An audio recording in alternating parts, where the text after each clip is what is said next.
what sort of answers the Quran might have for an atheist. So to begin this, I need to talk for about 5 or 10 minutes about, what I believe contributed to my becoming an atheist, because I grew up in a Christian family.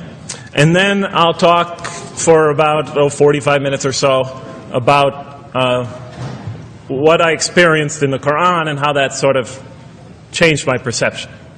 So it's very simple. But my wife always says I should summarize what I'm going to do before I talk, because it's easy to get lost in my speeches. And my wife doesn't have a lot of confidence in my speaking ability. Okay, so let me start out by mentioning that my mother certainly played no role in my becoming an atheist. My mother was a wonderful woman, a beautiful lady. She had tremendous dignity and class. The neighbors loved her. She was a registered nurse, and she put in many extra hours at the hospital.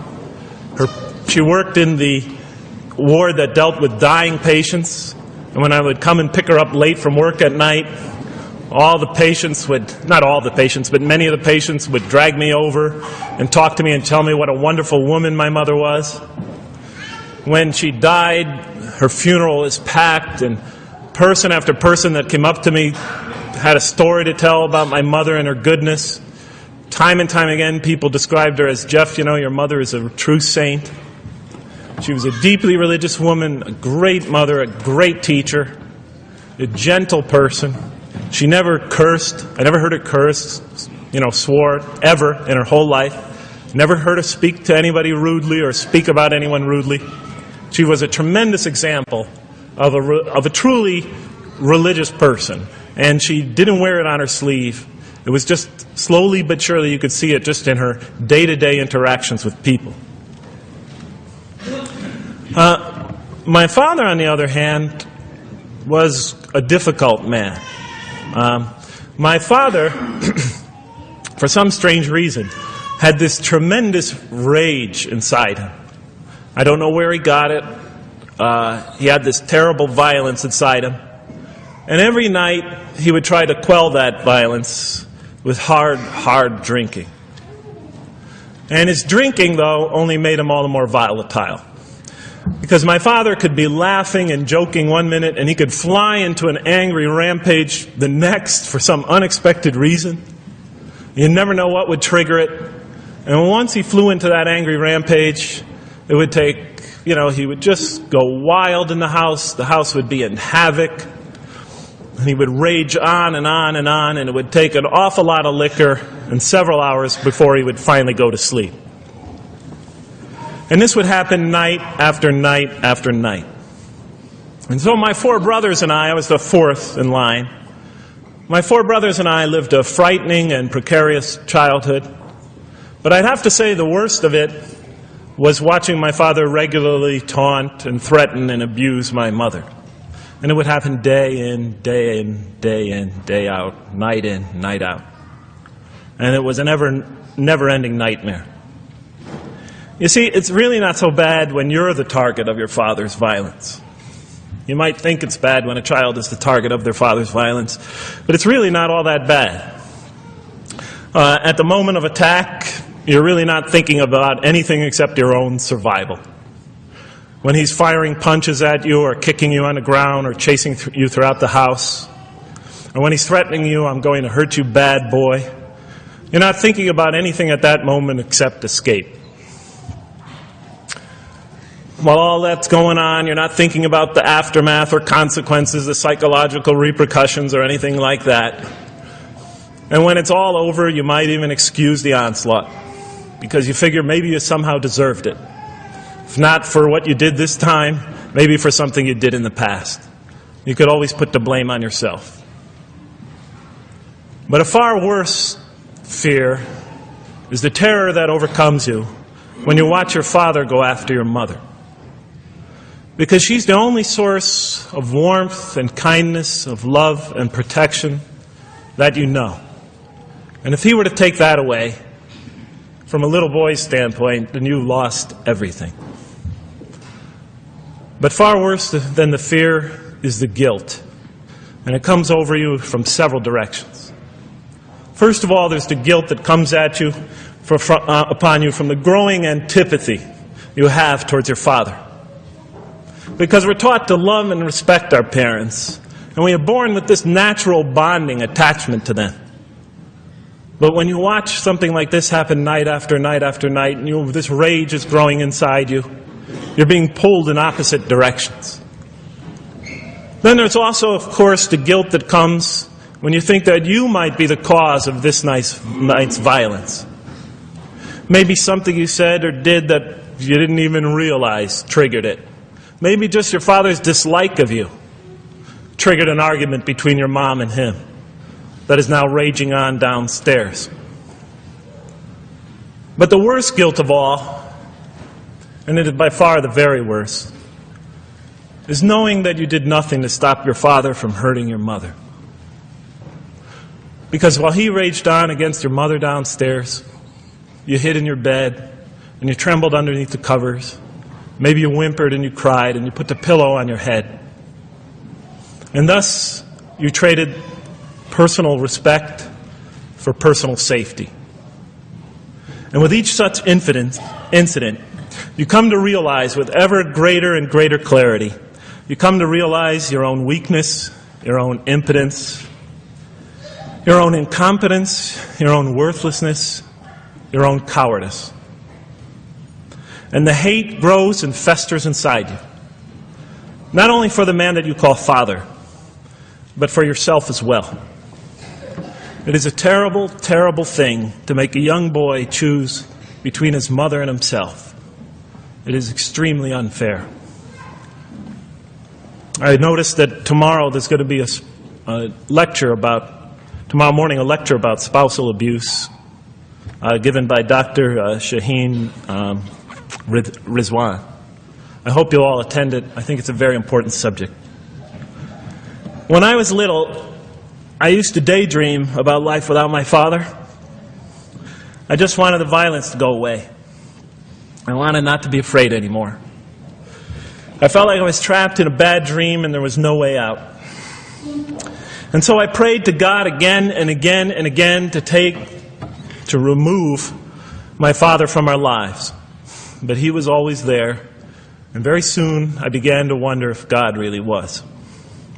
I could not fathom why God would subject my mom to such lifelong punishment. Could not imagine what great sin she must have committed, or that we, her children, must have committed to deserve my father. I didn't have the maturity to sort out such questions, but I had enough fear and anger to provoke them. I was too young to see the wisdom in allowing my mom, to suffer the violence and abuse of my father. I was too young to understand why God would let innocent children tremble night after night after night in their beds, fearing that they might not see their mother the next morning. I was too young to see how the mercy of God could even extend to my father with all his terrible failings. All I could see in my world was chaos and violence and fear. And so it became easy for me to question the existence of God. And I began to do that at a very early age. I think I'll even say that the turmoil of the 60s and 70s, that's the age when I was a teenager, in the late 60s, early 70s, only reinforced my skepticism.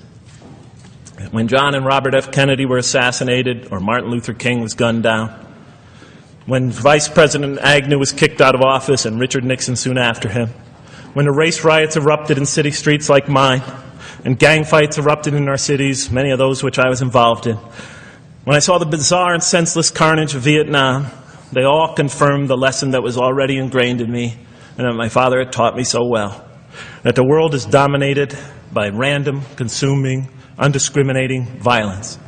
And very soon I began to ask why. Why would God make it that way? Why wouldn't he just pop us into heaven from the first and spare us all this suffering? Why does he let little children in Vietnam get napalmed and run down the street naked on fire when they had done nothing to deserve it? Why does he let the race riots go on? Why does he let the leaders be assassinated? Why does he just let the violence go on and on and on for people who had nothing to do with it? It wasn't of their own making. Why didn't he just make us angels and pop us into heaven if he could make us angels, which I was always taught he could? Why did he make us so susceptible to sin? Why didn't he make us impervious to it, like he made the angels? Is this the best world he could create, I thought? Is this the most perfect world he could create for our existence, for our beginning? I just couldn't figure it. And all the explanations I received from priests and doctors and lawyers, from whoever, spoke to me or taught me, they just didn't make sense to me. In any case, so I became an atheist when I was 16, even though I was going to Catholic school at the time. Declared myself an atheist in one class. It was a confrontation between me and a priest. We were talking about God and the purpose of life. And I expressed my views, and he said, well, then you don't believe in God. I said, well, I guess I don't. And then through my junior and senior year of high school, I got an F in religion, even though I continued to do very well on the tests. In any case, when I was 28, to make a long story short, some friends of mine gave me a copy of the Quran. And one night I was sitting in Diamond Heights, my apartment in Diamond Heights in San Francisco. I was working that time at the University of San Francisco. I was 27, 28 at that time, I can't remember. And I ran out of stuff to read. And I took this gift that my friends gave me and I began to read it. And I came to the first verse. Well, I opened the Quran, read the first page, and then the second, and then very quickly, in the second surah, about 37 verses into the Quran, I came upon the story of mankind.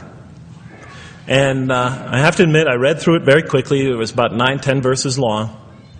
Story of the first man and woman. And I recognized some of the details. It was similar to what I had learned when I was a child, but I noticed that there was something wrong. It was apparent to me that whoever authored this Quran, of course I wasn't a Muslim at the time, so I didn't have any idea who that was, whoever authored this Quran clearly did not understand the real meaning of the story, because they had obviously gotten the details confused. They didn't even understand the whole purpose of the story. And so I just read through it once, and then I read through it again, just to try to see what kind of point the author was making, and then I read through it a third time and a fourth, and then I realized this is something strange going on here. I'm going to read this much more carefully. I'm going to need to go through this story line by line, verse by verse, because it's obvious that the author is trying to bring out another point, and I wasn't quite sure what it was, but definitely he packs a lot of meaning into almost every word. And I thought the writer at least seems to have a great measure of brilliance. And so I'll try to sort of take you through what my experience was as quickly as I can. So I came to the 30th verse of the second surah, Surah Al-Baqarah, and it began like this. It said, "Behold, your Lord said to the angels, I am going to place a vicegerent on earth." The Arabic word is khalifa. It means a representative or an emissary of mine. "I am going to place a vicegerent on earth." And they said, the angels said, "Will you place therein one who will spread corruption and shed blood, while we celebrate your praises and glorify your holiness?" And God said, He said, "Truly I know what you do not know." See, that's the verse that hooked me. That's the verse that caught my attention. That's the one that kept on making me read the story again and again and again. Because listen to the way it begins. "Behold, your Lord said to the angels, I am going to place a representative of mine on earth, a vicegerent of mine, an emissary, one who acts on my behalf." I thought, that's not the way it goes. You're not supposed to be placing man on the earth in some positive role, some elective office. You place man on earth as a punishment for his sin. Clearly, I knew the author didn't quite get the point. But still, it was an amazing line. But then I come to the next line, and it says, "And the angels say, will you place therein one who will spread corruption and shed blood, while we celebrate your praises and glorify you?" I looked at it again. I couldn't believe the question. They said, "Will you place therein one who will spread corruption and shed blood, while we, the angels, celebrate your praises and glorify you?" I looked at that and I said, exactly. That would be my question. Why would you create this being, supposedly for some positive role, when he's capable of doing tremendous wrongdoing? When he could spread corruption and shed much blood?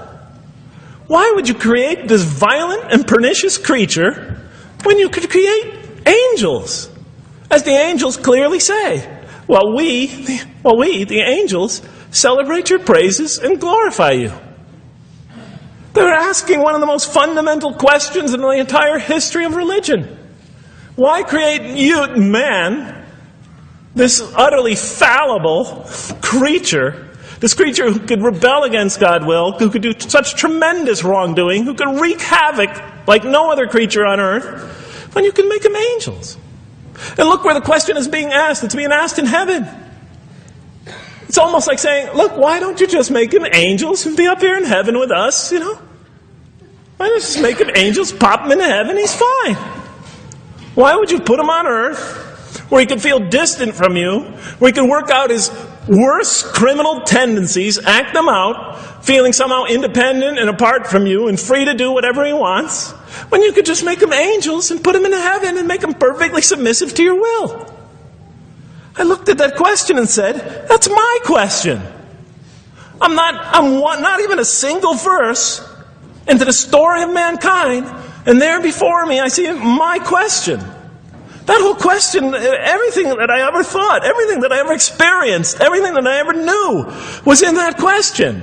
It was as if the author took my life and wanted to pick out exactly the right question to humiliate me, to provoke me, to anger me. Why create man, this most destructive and violent creature, when you could make them angels? And then look at the answer. And God said, truly I know what you do not know. In modern parlance we would say, I know exactly what I'm doing. I read that and said, what? You know what you do not know? You know exactly what you're doing? Well, please inform me. Tell me what you're doing. Because, I'm 28 years old and I haven't figured out it yet. And I have a lot of issues that I'm still dealing with that's connected to this question. You can't just get off that easy. You can't just tell me you know exactly what you're doing. Not after what I've been through. Not after you made me this way. And then I realized, of course, I was arguing with a God I didn't even believe in. And that would happen several times as I read through the Quran. And sometimes I would just get into so agitated by what I read, I'd start arguing with this voice that I'm reading before me, that's calling to me. So we turn to the next verse. Well, it turns out that the Quran just doesn't dismiss the question. It starts to answer it a little bit. And in the next verse it says, and God taught Adam the names of all things. And then he placed them before the angels and said, tell me their names if you are right. So this verse is clearly referring to the previous one. But notice what it says. Now, from my own background, I remember Adam naming things. But it wasn't connected to any answer to any philosophical question. But here, notice what it says. And he taught Adam the names of all things. And I realized already, just from the first verse, you got to read these verses very carefully because it's packed with a lot of symbolism and meaning. And he taught Adam the names of all things. So here we see Adam is not only just a creature who knows how to name things, who's acquiring the gift of language, but he's also a learning creature. God is teaching him. Now right here, right in this verse, and it'll come even clearer in the subsequent verses, that the very first thing that the Quran is going to emphasize here is man's intellect. He is a learning creature. He is taught. And what is he taught? What is one of the great intellectual gifts he's given? In response to the angel's question, the gift of language. Because through language, mankind can not only learn, but he could learn things not only through his own experience, but he could learn things that other people have experienced of times and places that are hundreds, thousands of years and miles separated from him. And so that all our knowledge becomes cumulative. Every generation learning from the generation before it. I'm learning today from authors I read from other sides of the world that may have existed 2,000 years ago. And so we all contribute to our collective learning and knowledge. And so I'll see later in the Quran, when the Quran will emphasize this again and again and again. Like in one verse it says, read in the name of your Lord who created. Created a man out of a tiny creature that clings. Read, it commands the reader. For your Lord is most bountiful. Why is he most bountiful? What great gift did he give you? For he taught man the use of the pen. and through it taught him what he otherwise could not know. And time again, the Quran will call upon man to use his intellectual faculties and swear by his intellectual faculties. And to use them correctly because they play a fundamental role in guiding him to truth. I never came upon a scripture that puts so much emphasis on the correct use of our intellectual faculties, on the harnessing of reason in helping us attain to faith. And he taught Adam the names of all things. And then he placed them before the angels and said, "Tell me their names if you are right." Okay, you have this you have this natural question about this creation of mankind. Here, this mankind is this human being, this human creature is a learning creature. He has many intellectual gifts. Here, I'm going to place these things before you. Tell me their names if you are right about man. And what do the angels say? In the next verse they say, "Glory to you. We have no knowledge except what you have taught us. In truth, it is you who are knowing, the wise." They say this task, this intellectual test that's put before them is beyond their grasp. Notice what they emphasize. We have no knowledge. This would take knowledge. This would take an intellect that they don't possess. In truth, it is you who are knowing, the wise. You got it. It's easy for you. You're the knowing, the wise. You have knowledge. You have wisdom. But this would take knowledge and wisdom that is beyond us.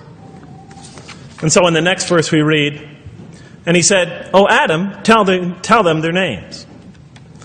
And when he had told them their names, notice how it's just like it's nothing for him. For mankind, he has this phenomenal ability. And when he had told them their names, as if it was just a triviality for man, he names them. "O Adam, tell them their names." And when he had told them their names, God said, "Did I not tell you that I know what is unseen in the heavens and the earth? And I know what you reveal and conceal?" He's clearly going back to the angel's question.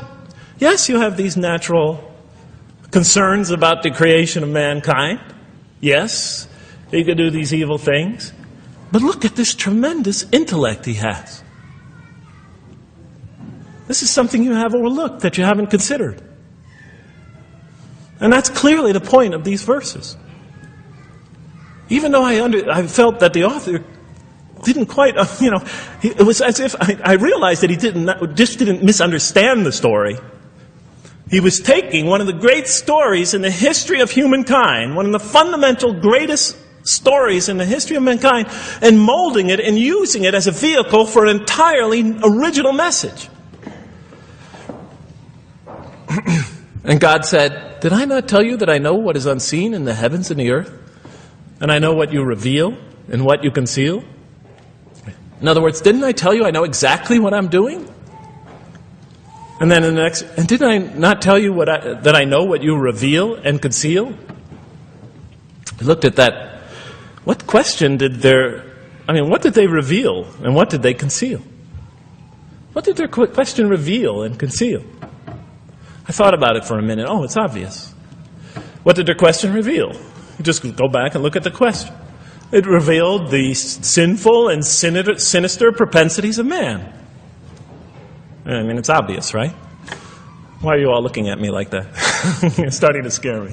You're all looking very serious. Am I losing you? Wow. Okay. So, they revealed the sinister and evil propensities of man. But what did their question conceal? And all you have to do is think about it for a minute. Human beings, yes, they could do evil. Yes, they could do wrong. Yes, they could create misery. But they could also do exactly the opposite. They could choose to do evil. They could choose to do tremendous good. They could choose to do tremendous violence. They could choose to show tremendous compassion. They could choose to live by falsehood. They could choose to live by the greatest truths. They could be terribly ugly. They could be terribly beautiful. And up until that point in my life, I, like the angels, that only saw one side of the coin. And for the first time when I read that verse, believe it or not, it was an eye-opener for me. I had always been obsessed with the evil potentials of human beings. When I read that verse, I realized that, and I had a great example right in front of me with my own mom, I realized that I had been blinded by only one side of human nature. So we go on to the next verse.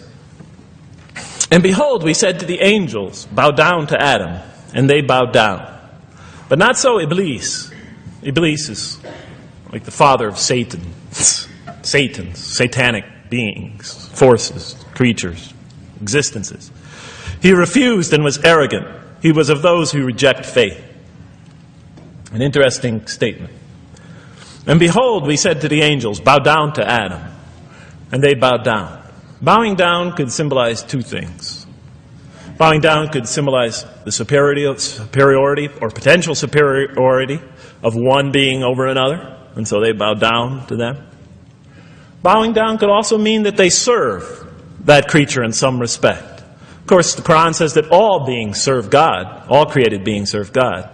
But this verse seems to be indicating, and the rest of the Quran will make it clear, that these angelic beings, these angelic entities, will serve the development of mankind. We'll even see later that the satanic beings serve the development of mankind. Both forces, angelic and satanic, will serve the development of mankind. Because one will present man with a choice to do the most altruistic things. The other will simultaneously try to influence man in the opposite direction. And so human beings will be moral creatures and will have to make moral decisions. And it's in those moral decisions that they will grow spiritually and morally as human beings. And they'll take that into the next life. And the angelic and the satanic forces will be catalysts for those moral choices that they make. They will heighten the human being's awareness of the rightfulness and the wrongfulness of the choice he's about to make. And the self, the soul, the nafs, as they say in Arabic, will have to make the ultimate choice between good and evil. And that choice, that test will come again and again and again as human beings either grow or decline. And those tests will come again and again and again to try to help him towards his spiritual evolution, to bring him back. But that choice is ultimately ours.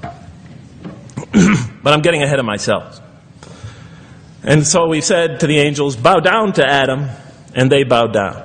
But not so Iblis. Iblis is Satan, this rebellious force, this evil prompter, the one who whispers into the human heart. He comes into being. And with the introduction of Satan, we have the introduction of evil, that evil influences on human beings. And notice why Iblis does not bow down. He refuses because he was arrogant. You know, we often hear what's the root of all evil? In the West, it's always money, greed, etc. Here the Quran says that, seems to be saying that the root of all evil is not always material wants. It's not always money, it's not always greed. At the heart of evil is arrogance. Putting yourself above all others. Of assigning to yourself special priority and neglecting the rights of others. Of pride and arrogance and envy. The source of evil. He was of those who reject faith. I looked at that verse and I said, okay, I get why you would create angels to sort of influence man in a positive direction. But why in this story now are you introducing Satan? What sort of role was Satan play? And then, of course, you just think about it for a minute and you say, yes. The story is telling us that on one hand, we have these magnanimous urgings come from one direction. On the other hand, we have these satanic urgings coming from another direction. In other words, the Quran is telling us that man is not only a learning creature, but he's a moral creature. He has understanding of right and wrong. And God infuses those, allows those influences to come to him. Man is not only an intelligent being, but a moral being. And so, the Quran is not all that difficult to understand. You just sort of read it, I found, and you just sort of follow your nose through it and see what it's saying. I'm sure as most of you in this audience know.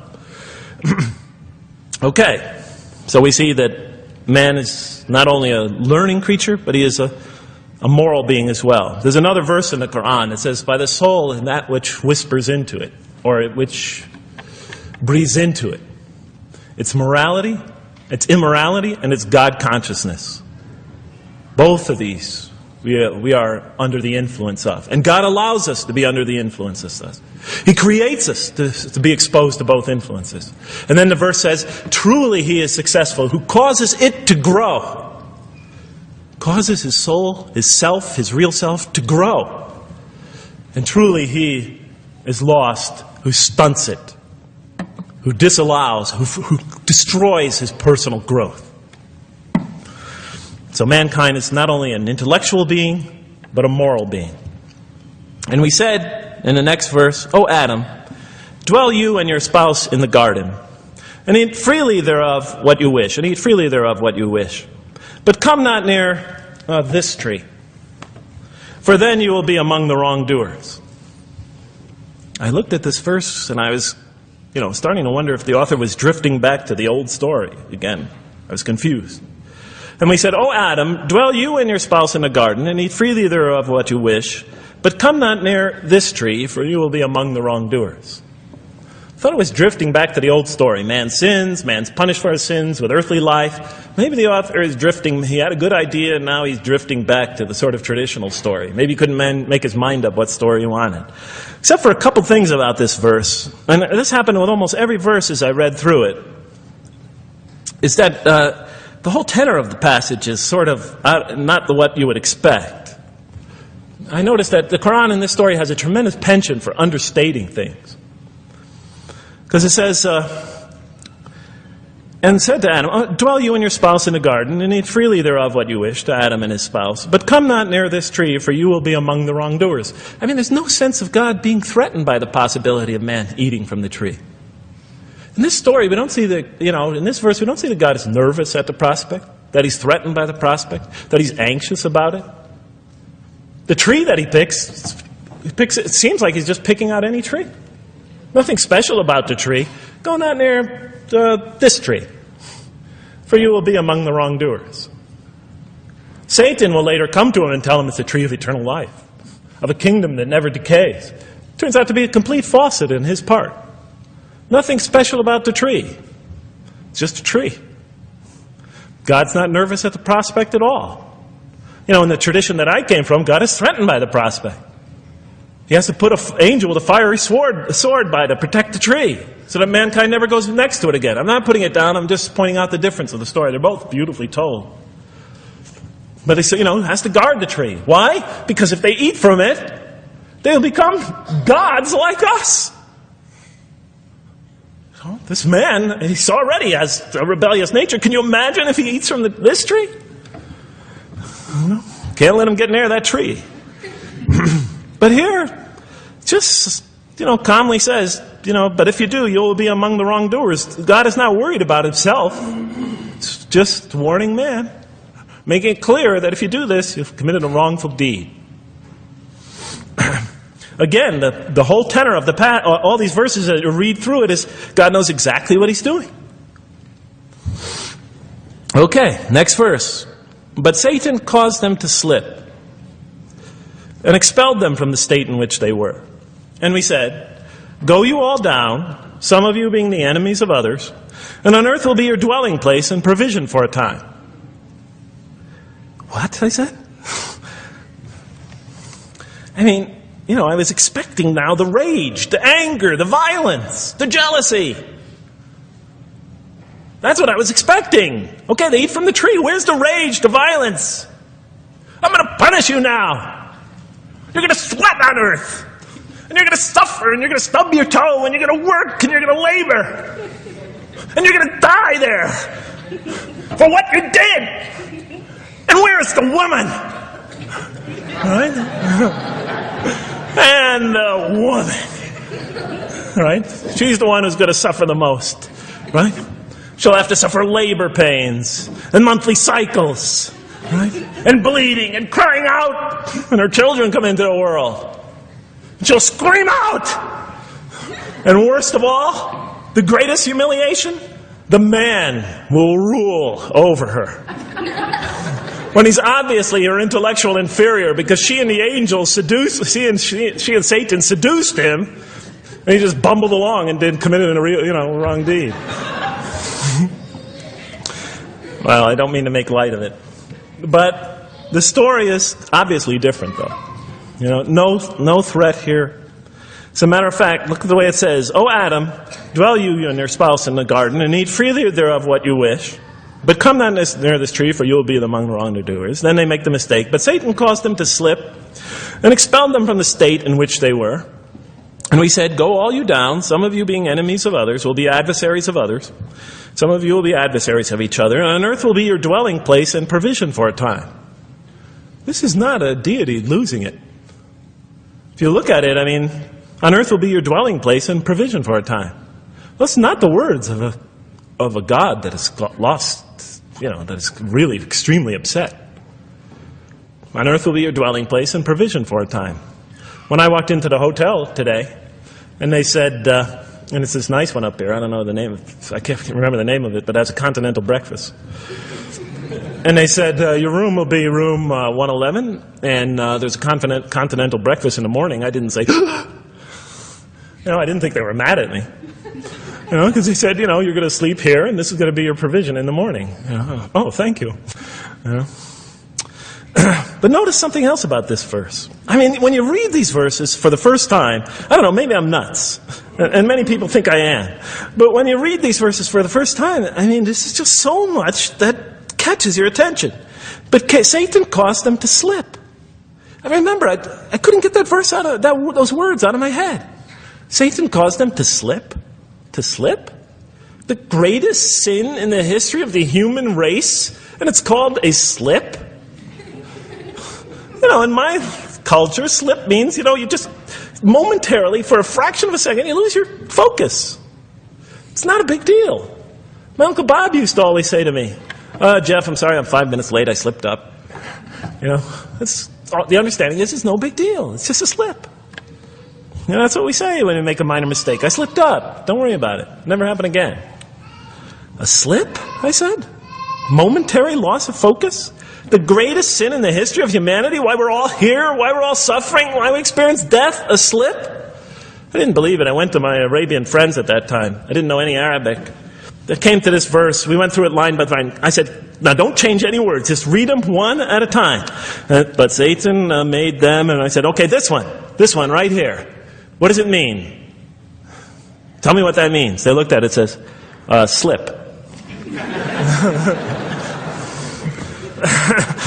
Slip. And expelled them from the state in which they were. A slip, I thought? But then maybe I was trying to force the traditional understanding, the traditional interpretation. Maybe it was just a slip. I mean, after all, they didn't commit murder. They didn't commit robbery, rape, pillaging, assault. They ate a couple of pieces of fruit. It's not the greatest sin in the history of humanity by any means. And then the next verse says, and then they were expelled from the state in which they were. Well, what state were they? Let's see now. Let's go back from where we started. First, mankind is being taught. We see he's an intellectual being. Then we show he's a moral being. Moral being means he's a being that's going to have to make choices. And then God gives him this choice. It's not a huge deal. It's not the gravest sin in the history of humanity by any means. It's minor by any standards. They make it, though. We see that God originally intended to put man on earth as his vicegerent. We see a period of preparation where he's being prepared intellectually, where he's growing as a moral creature. When does God finally put him on earth? What signals that he's ready to begin? He makes his first independent choice. It's not the worst deed in the history of humanity. It's minor on anybody's scale. But it shows that mankind is ready to act on his own. To be his own, to make his own choices. That God has empowered him to make choices. And he's ready to make them and carry them out. And see them most often to their expected ends. If God wills. And that seems to be the only real significance of it. But I thought, maybe I'm getting this wrong. Maybe God just blows off into an angry rampage the next verse. So I look at the next one and it says, and then Adam received words from his Lord. And then God turned to him mercifully. For he's oft returning, ever merciful. Well, if I had any doubts up till now that God is not enraged by what this has happened, that God hasn't prepared mankind for this choice, for what was eventually going to happen, that all this was preparation for mankind to begin his earthly sojourn in this famous allegory. If I had any doubts before now, I had them, certainly didn't have them after reading this verse. This verse is entirely consoling, reaching and merciful, reaching out to mankind in mercy. Mankind goes to earth. He's obviously afraid. He obviously feels remorse. He's in an unfamiliar environment. And what does God do? He turns to him. He turns to him. In Arabic, the word has the meaning of like a father turning towards an infant or a child or somebody, or a parent, a mother turning towards her child.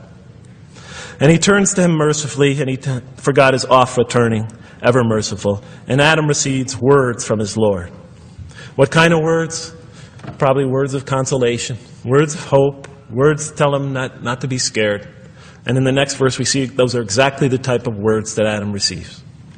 He says, "Go down," Adam and his spouse, "go down from this state, all of you together."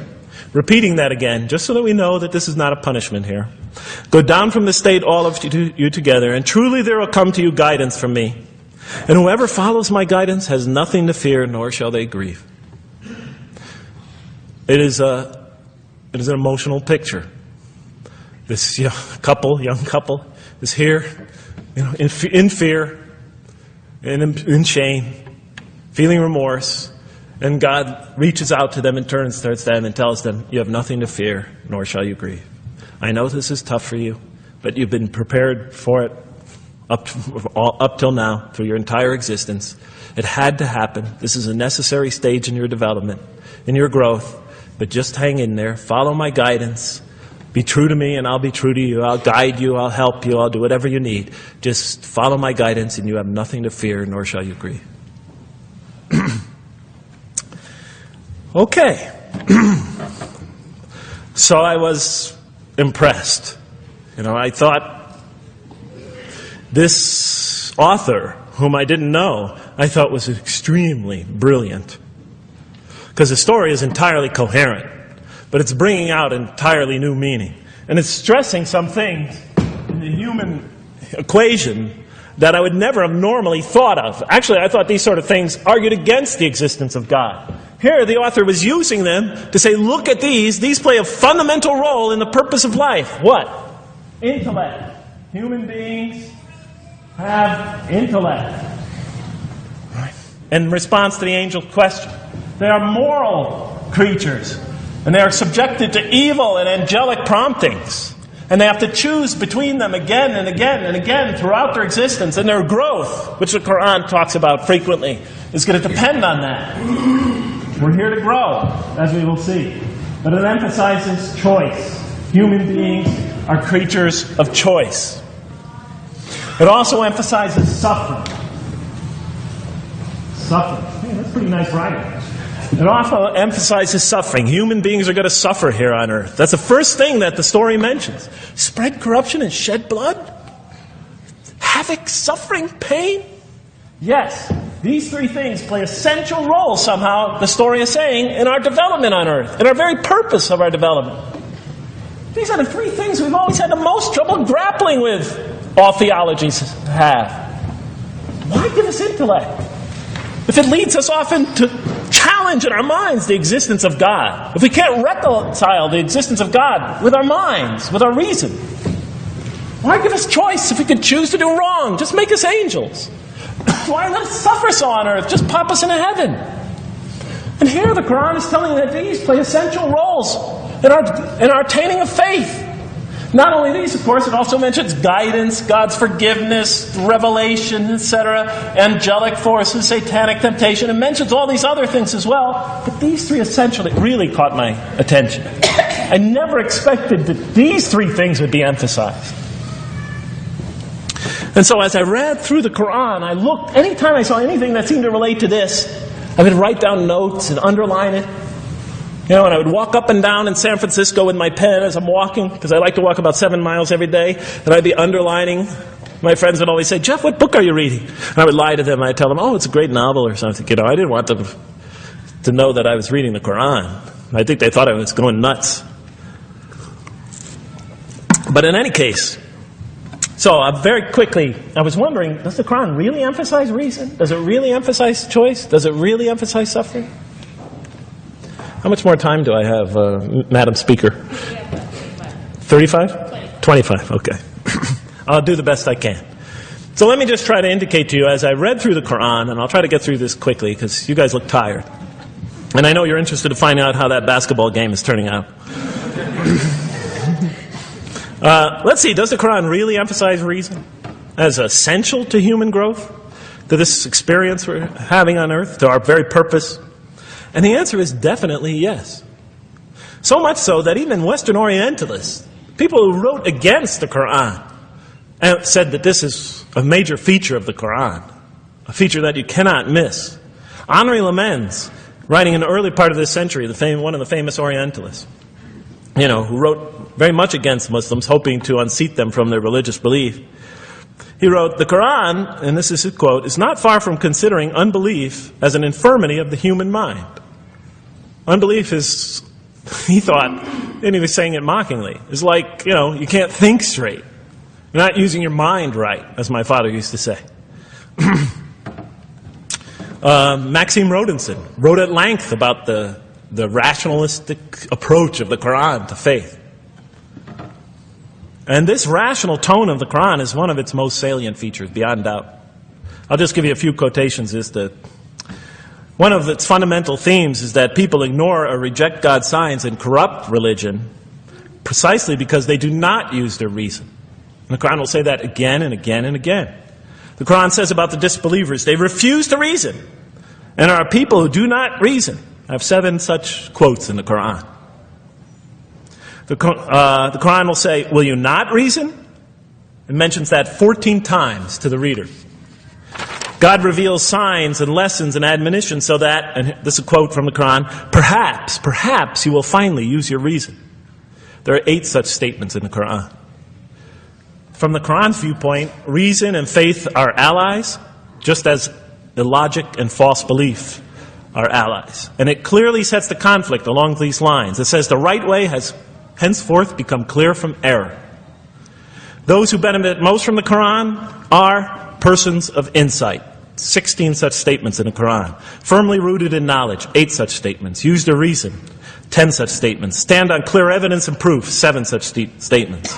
Those who oppose this revelation are deluded, 9 such statements. In manifest error, 28 such statements. Ignorant, 15. Foolish, 3. Have no understanding, 9. Only follow surmise and conjecture, 9. And blindly adhere to tradition, multiple times. So it states that. In an almost Socratic style, the Quran repeatedly quizzes the reader and calls into question his or her assumptions. Again and again, it asks us, what do you think? 18 such statements. Have you considered this or that? 13. Did you suppose? 7. Sounds like a math teacher. Do they not ponder? 2 such statements. Do you think? Do you even think? 18 such statements. The message is clear. To gain truer faith, we need to free ourselves from inherited notions and examine our beliefs rationally. Learning plays a key role in human development. Read the Quran, exhorts the reader. For God taught us the use of the pen and taught humankind what it otherwise could not know. In life, nature, and history, in the Quran, there are signs and lessons for those who are wise. There are 21 such statements. The Quran states over 100 times that it has been revealed to make things clear. I thought the author of this Quran must have had a strong mathematical insight, a natural mathematician. All throughout, when I was reading, I was trying to imagine what he must have been like. God teaches humanity both directly and indirectly, and sometimes so subtly that we are unaware of his instruction. Thus he tests us in multifarious ways. Of course, I just want to make it clear, Muslims believe God himself is the author of the Quran. Sometimes I give this speech and people come away and ask me, Jeff, who is the author of the Quran anyway? But I didn't know.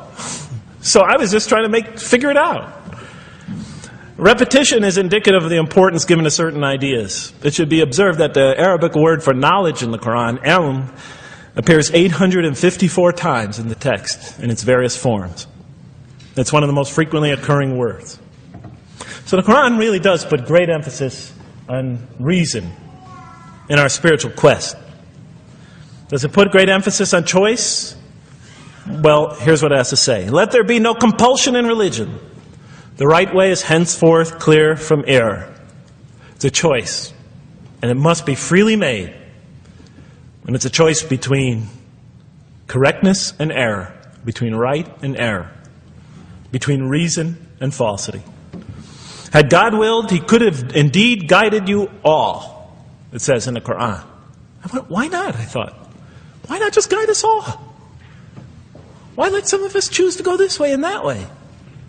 The Quran was constantly provoking me as I read it. Do not the unbelievers know that had God willed, He could have guided all mankind? Oh, do not the believers know that had God willed, He could have guided all mankind? Okay, I'm an unbeliever, I thought. Tell me, why didn't you guide all mankind? If you want us to be in conformity of your will, just make us that way. And if we had so willed, we could have given every soul its guidance. Why did you let us be creatures of choice? Just program us to do the right thing. Never make a wrong choice. Had God willed, He could have made us all one community. He could have made us clones of one another. But He didn't. It wasn't part of His plan. Enlightenment has come from your Lord. He who sees does so to his own good. He who is blind is so to his own hurt. It's your choice. It says it again and again in the Quran. Remember when I was reading this, I was a disbeliever. And this scripture is constantly reminding me, it's your choice, Jeff. It's no compulsion in this. It's your choice.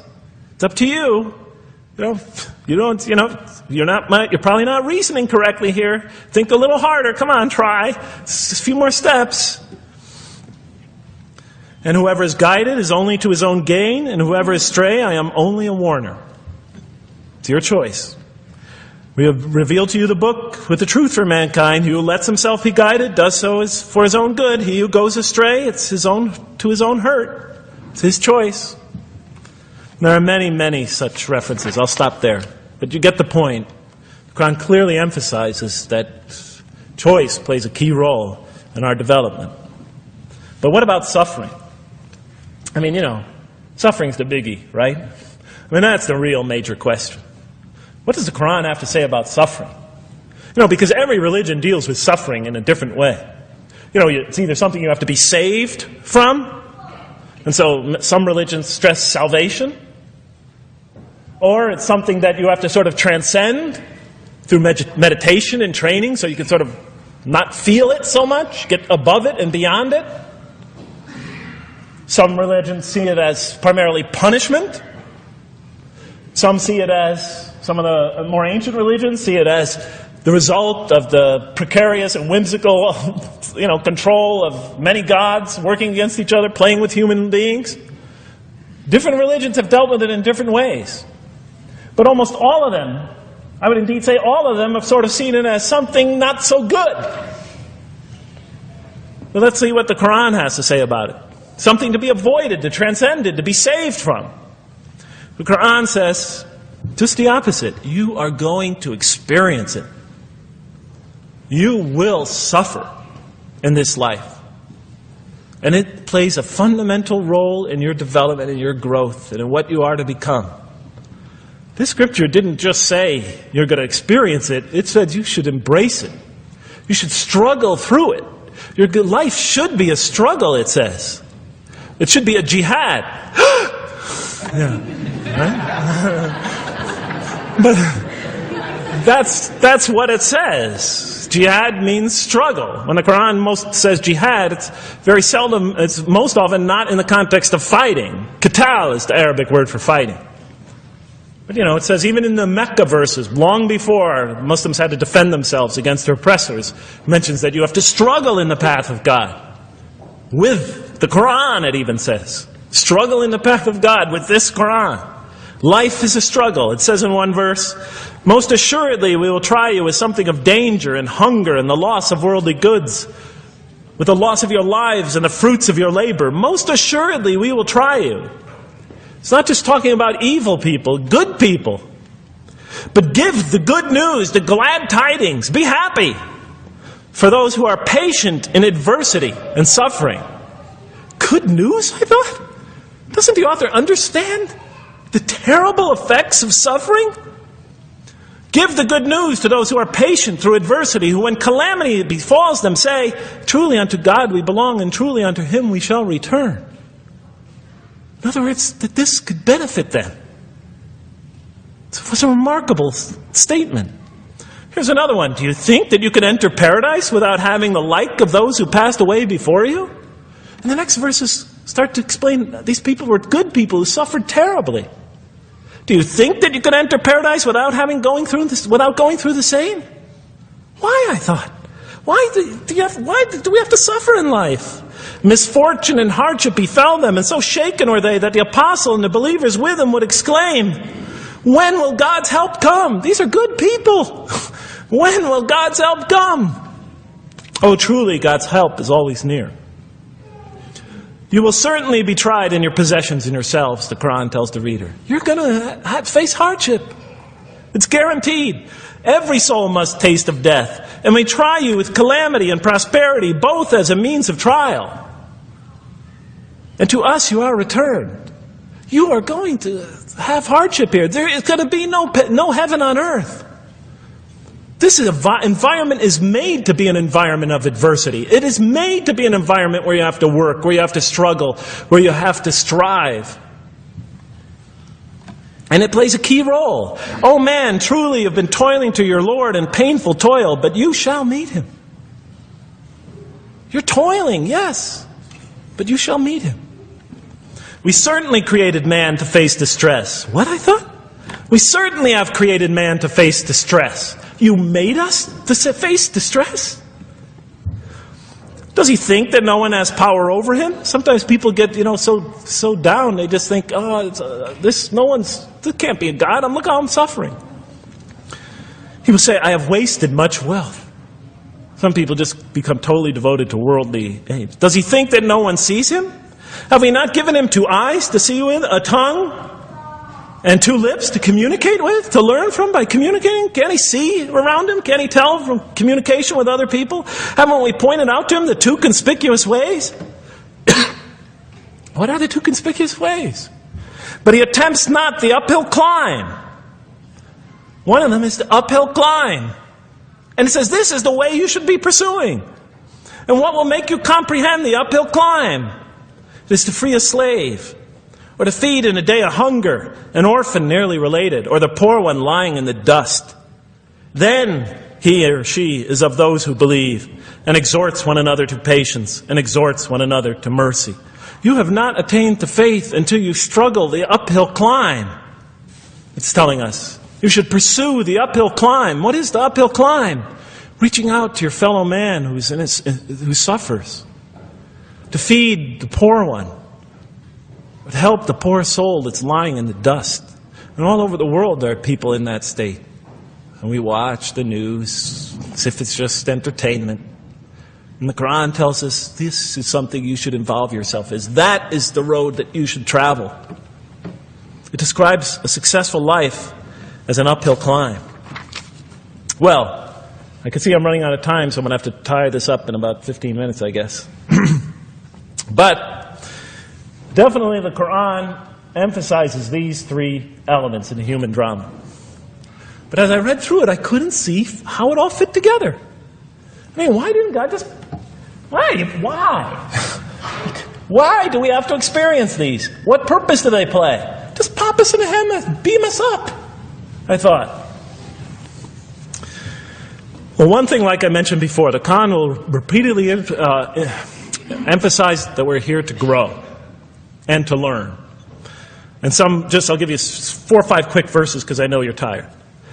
It says, Our Lord, and raise up in their midst a messenger from among them, who shall recite unto them your signs, and that shall teach them the book and the wisdom, and who shall cause them to grow.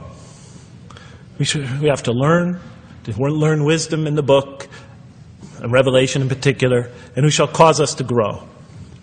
And we have sent among you of yourselves a messenger to recite our signs to you and to cause you to grow.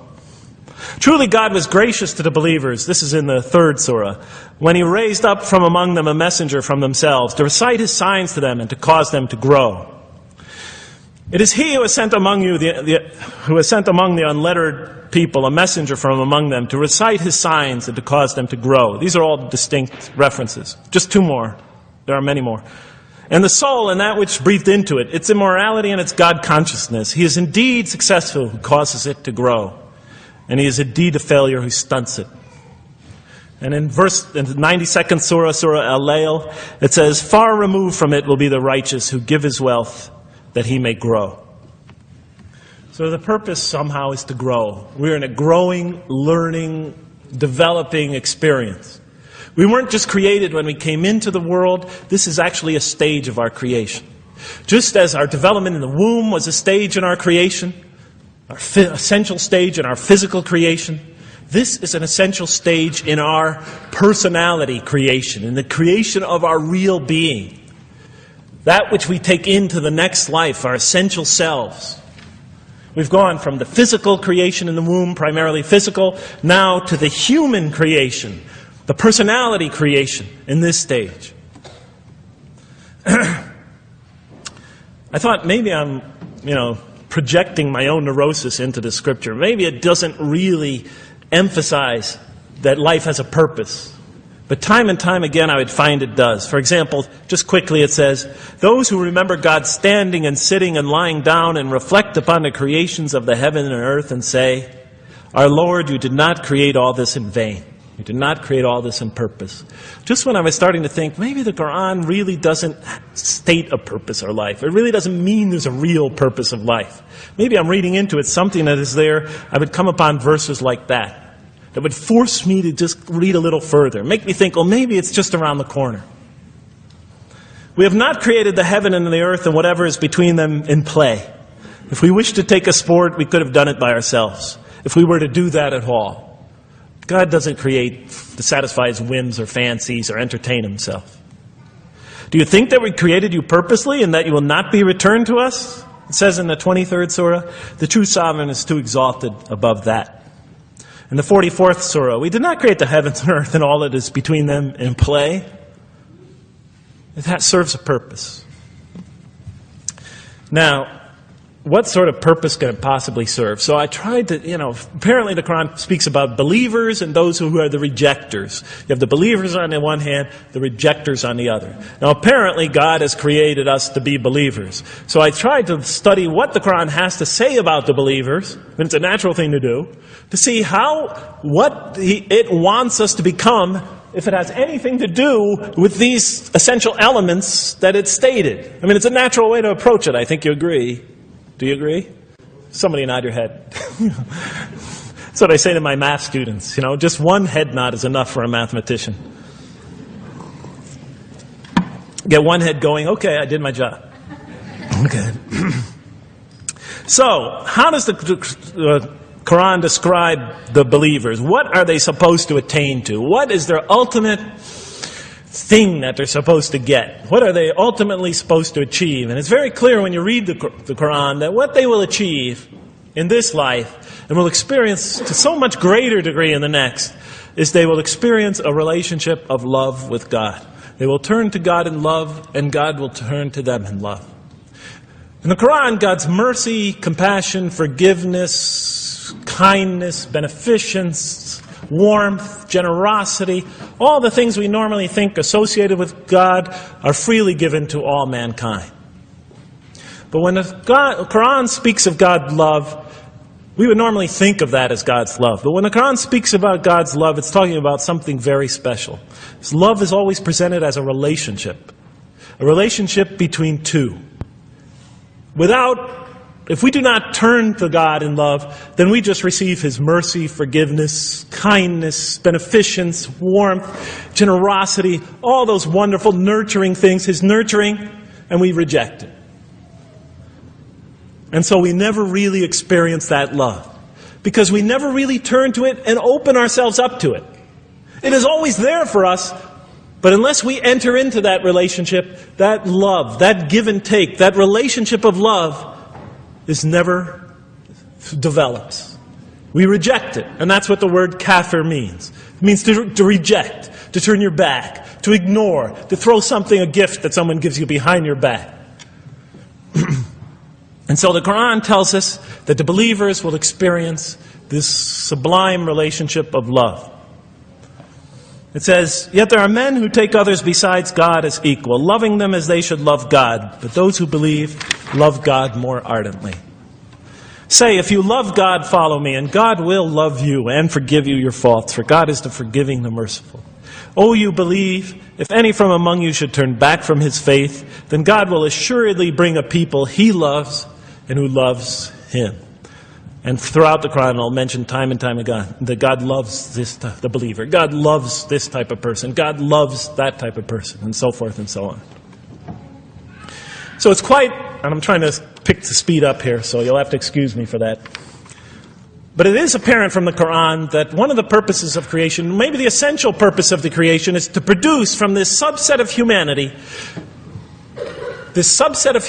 that will freely enter a relationship of love with God.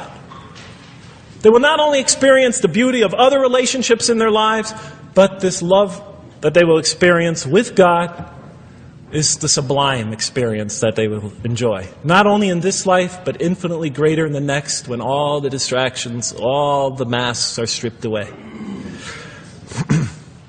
Okay, I thought. You created us to love you. For us to turn to you in love and to experience your love, to receive and experience your love.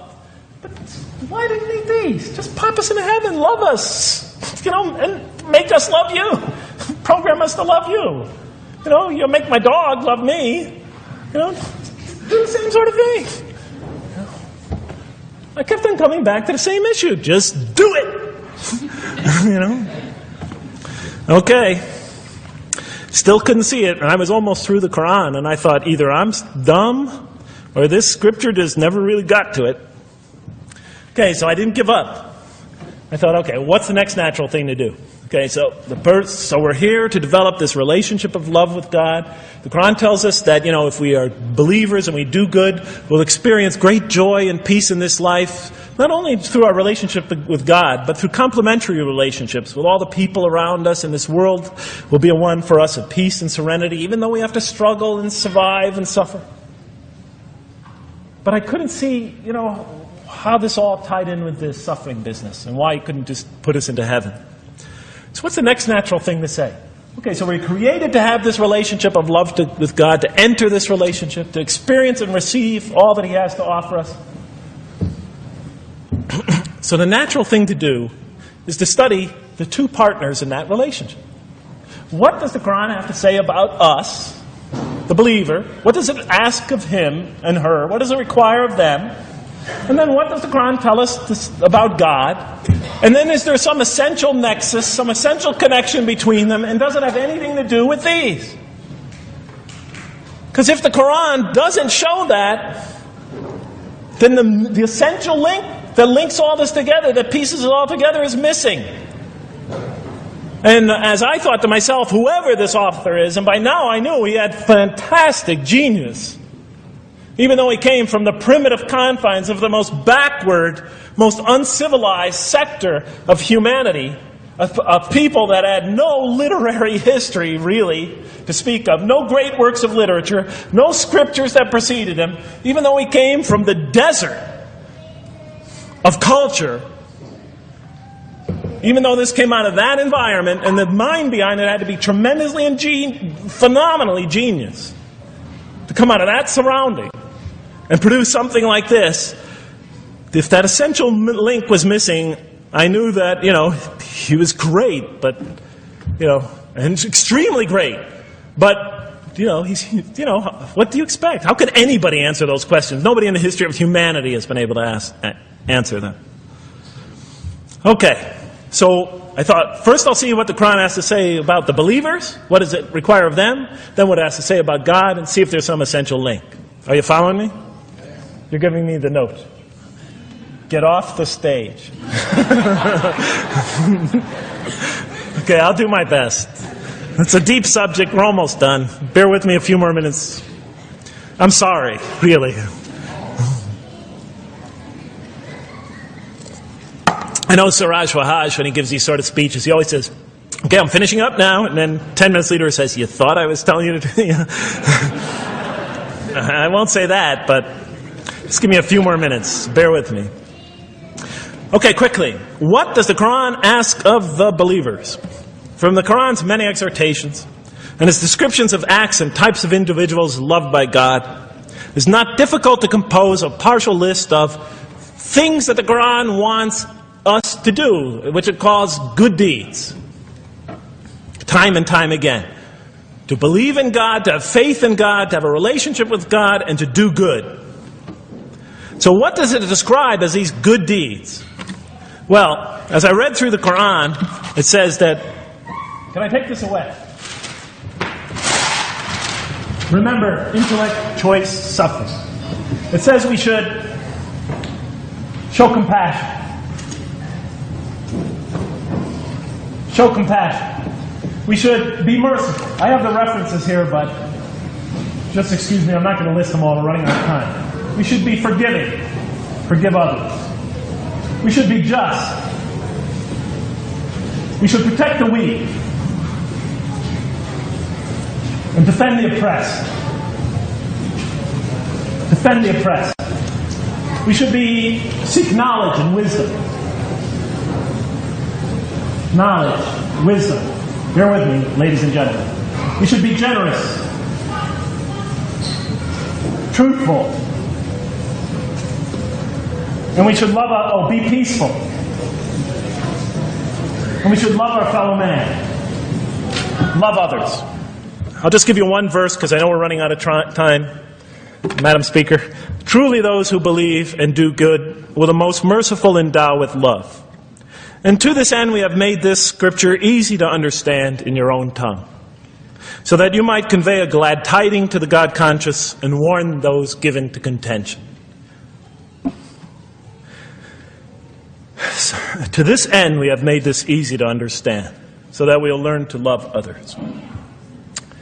Okay, that's all I'll say about that. I would like to say a lot more, but I don't have time. Now, what does the Quran tell us about God? You have to realize I'm just about through with the Quran here, on my first time reading it. And now I was really caught. I searched my head. What does the Quran tell us about God? It tells us nothing could be compared to Him. That He's outside anything that we may compare to. That our definitions do not encompass Him. That our reason cannot comprehend Him. That He is transcendent and we are finite. That He is immortal. He transcends time and space and we are bound by it. That He is immortal, we are mortal. He is uncorporeal, we are corporeal. That we have no way of comparing ourselves to Him. Nothing could be compared to Him. I thought, oh my God, I'm so close and yet so far. Because I'll never understand the essential link between us and God and why these three things fit into place. Because the Quran tells us that we could never really quite understand God. Or at least that's the way I thought. And so I put down the Quran when I had finished it. And much to my dismay, I was honestly disappointed. Because I thought, the author made a brilliant try. But he never quite made it. And so I was sitting in front of, about 3-4 weeks later, I was sitting in Diamond Heights in my apartment watching a football game, I think it was. And sometimes things just slip into your minds when you least expect them. And I'm sitting there watching it, and all of a sudden into my mind came a thought. And I said, wait a minute. The Quran does tell us so much about God. It tells us again and again and again, but somehow I just missed it. Just skimmed over it every single time. Because if you turn to almost any page, if you turn to the beginning of any surah, you could see time and time again essential information about God that I just thought was sort of a literary device, something to make it just sound more beautiful. Because if you turn to the beginning of any surah, you'll see the words Bismillahir Rahmanir Rahim, in the name of God, the most merciful, the most compassionate. If you read almost any passage, long passage, when you come to the end of it, it's punctuated by dual attributive statements like God is the merciful, the compassionate, God is the forgiving, the gentle, God is the kind, the protector, God is the generous, the truthful, God is, and so forth and so on. There are tens of thousands of such references in the statements in the Quran. What the Quran defines as God's most beautiful names, His attributes of perfection, repeated again and again and again on almost every page. And as I sat there, sitting by the television, I started to jot them down in my, on my little piece of notebook there. Same notebook I used to jot these down before. And I began to list from my own mind the attributes of perfection as I remembered them. And they were, God is the compassionate. God is the merciful. God is the forgiving. God is the just, the protector, the defender of the oppressed and the weak, the knowing, the wise, the generous, the kind, the truthful, the loving, the peaceful, the source of all peace, the truth, and so forth and so on.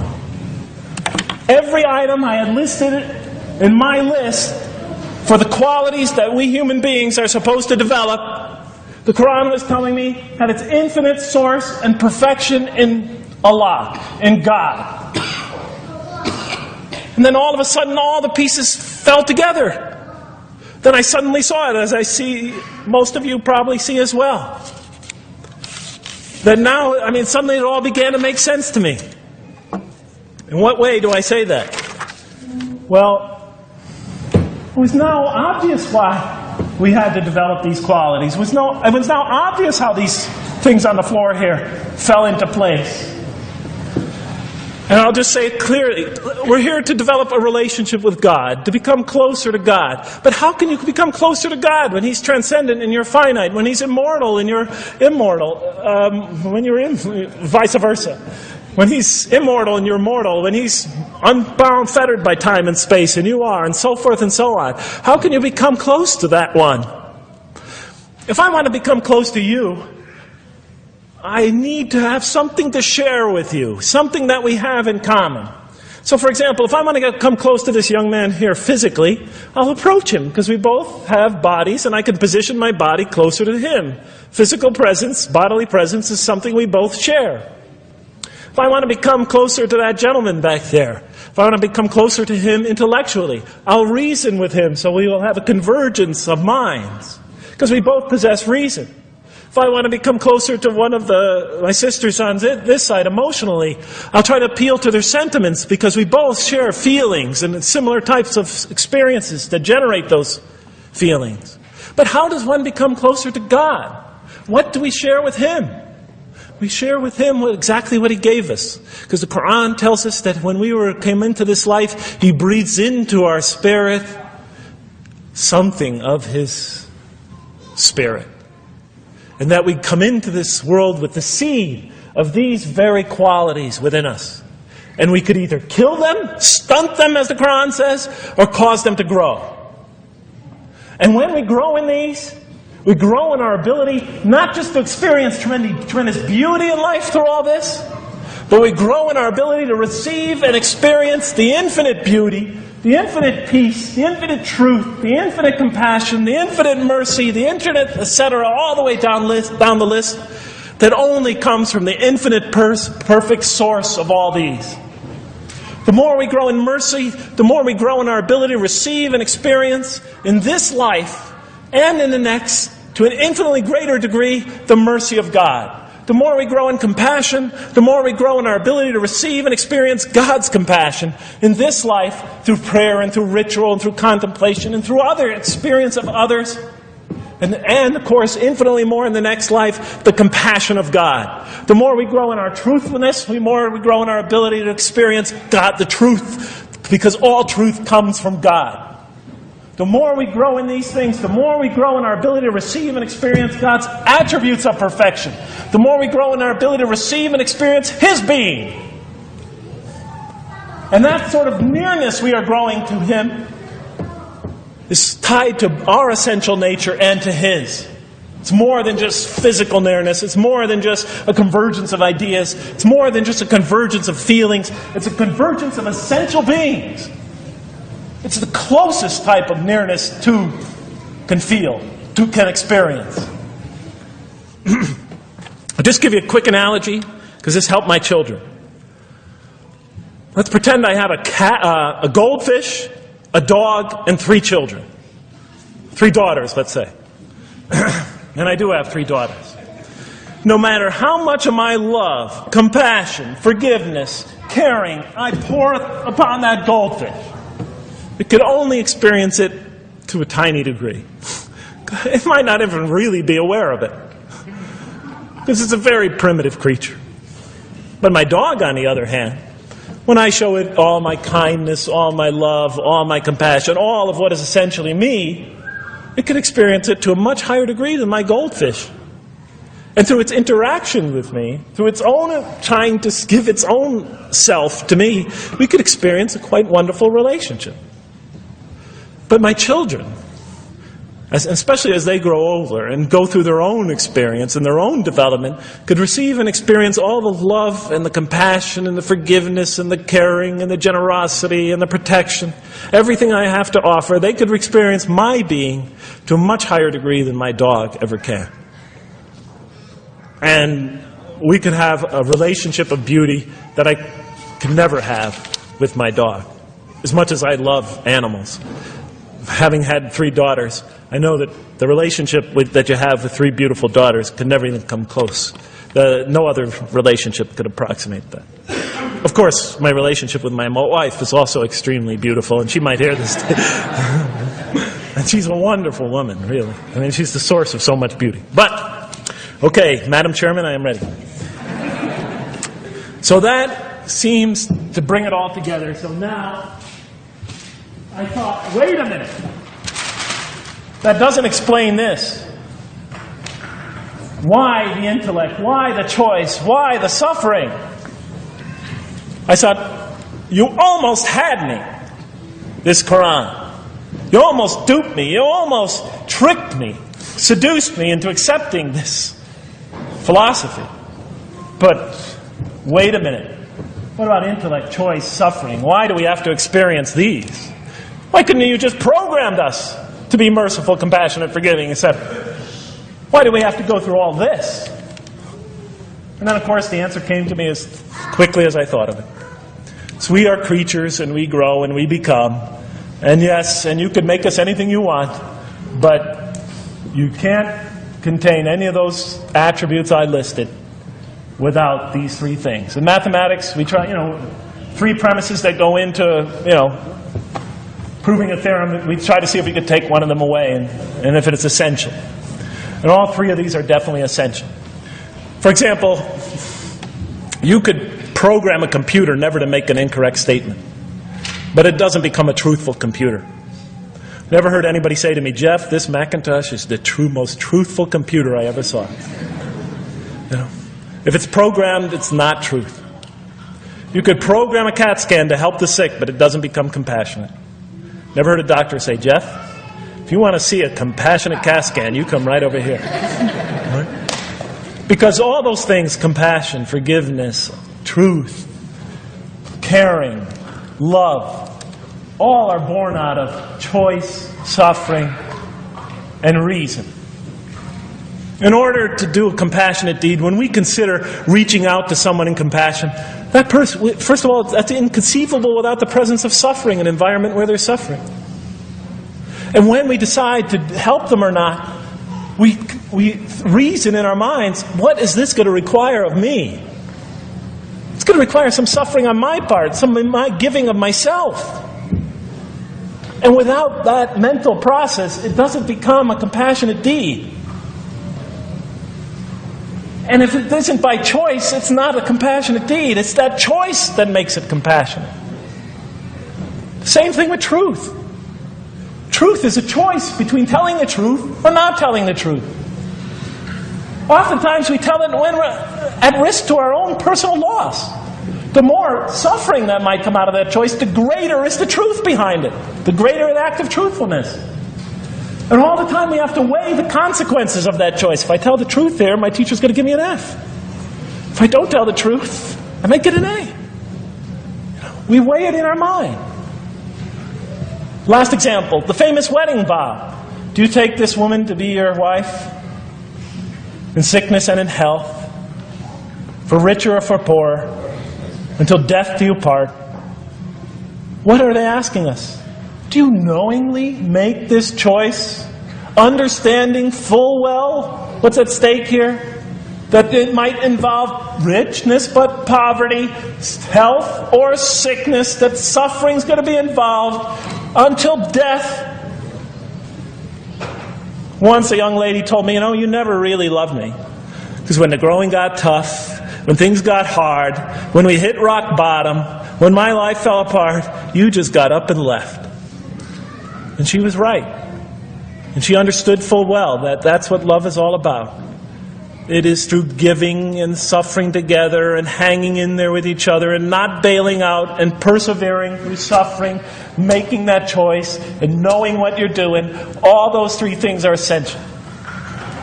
So it's very easy to see why the Quran stresses these. For in order for us to grow in these, I dropped it. We have to have these.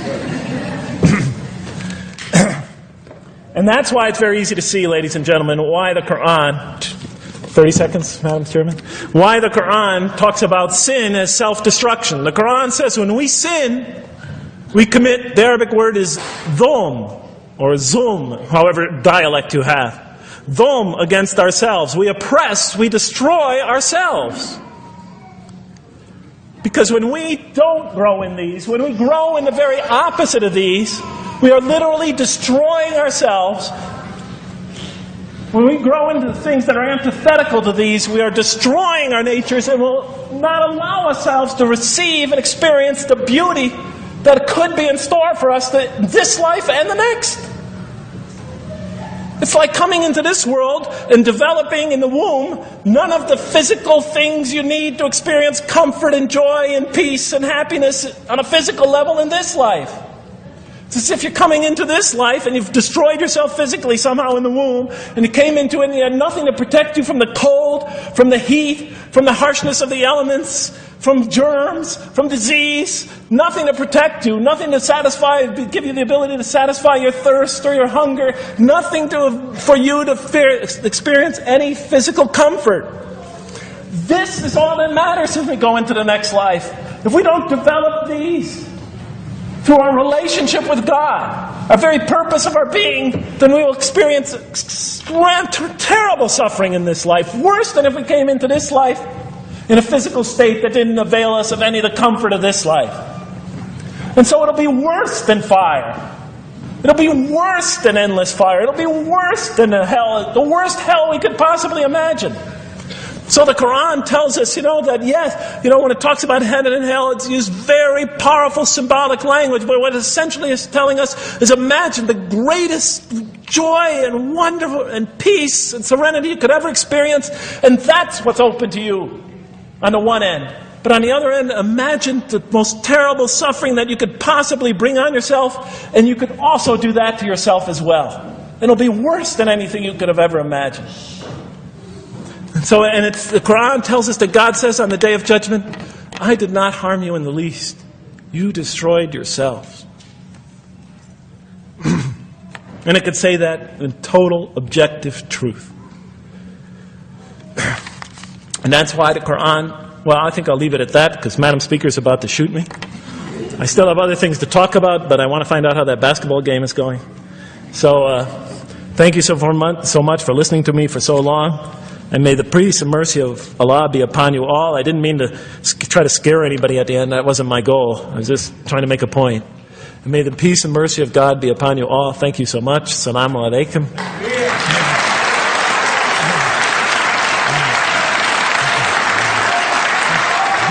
Thank you.